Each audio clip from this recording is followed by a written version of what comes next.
Everybody has to see this movie. Everybody, I'm serious. Why are you still watching this video? Turn it off right now and go and get yourself a copy of Turbo Kid.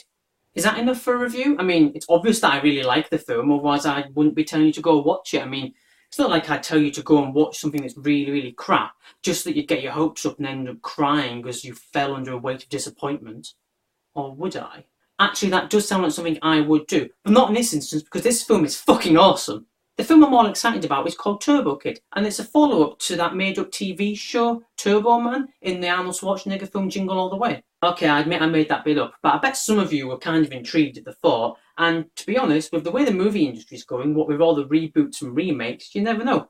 Could happen. Anyway, back to the film. So it's called Turbo Kid, it was released in 2015, and it blends together a mixture of action, horror and comedy, and it's an overall homage to the 80s. It takes place in the post-apocalyptic world of 1997, where the human race has been left decimated after a battle with the robots, and basically they struggle to survive in a barren wasteland where water is scarce. Our main character is played by Munro Chambers, and he's simply known as the Kid, and he lives a secluded life in his bunker.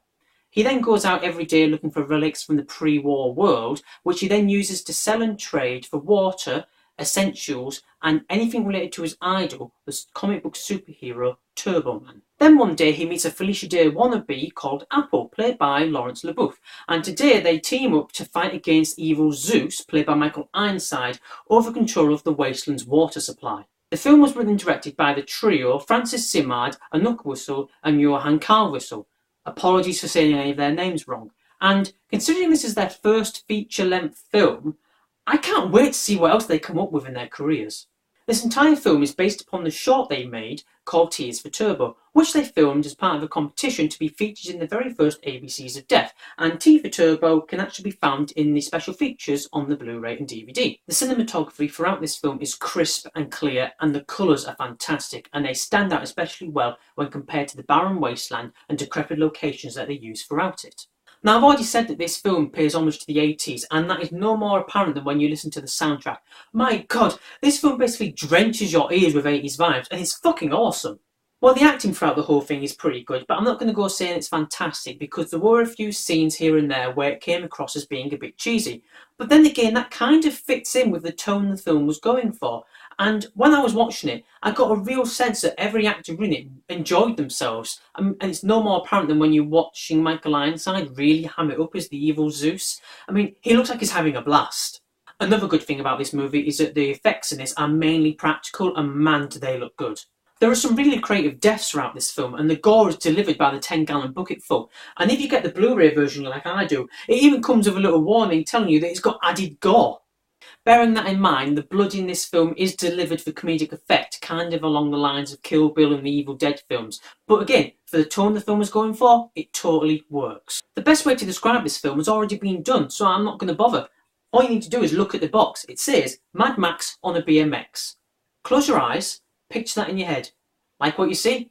Go get the film! The only real negative I can say about this film is that some of the deaths become quite repetitive. There are points where Turbo Kid is using the turbo glove to disintegrate Zeus's henchmen left to right and centre. And when you compare this to all the other creative deaths in the film, it kind of becomes samey, and it left me wondering what other inventive ways they could have come up with. To me, the sign of a good film is that you either want to watch it again straight away once it's finished, or you can't wait to go tell your friends about it. And for me, I had both those reactions. So I didn't watch it again because it was quite late. So what I did do is I took it into work and I gave it to one of my colleagues, and I demanded that he take it home and he watch it immediately. He came back in the next day and said that him and his wife both loved it.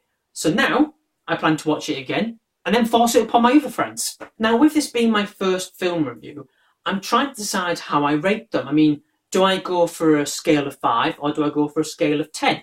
Do I use boring stars, or do I replace it with something like blood splatters or how full the turbo glove is charged? Actually, I don't think I'm going to bother with a rating scale. I'm just going to leave that up to you. You can listen to me ramble on, and if I pique your interest, go and have a look at the film, go and buy it yourself.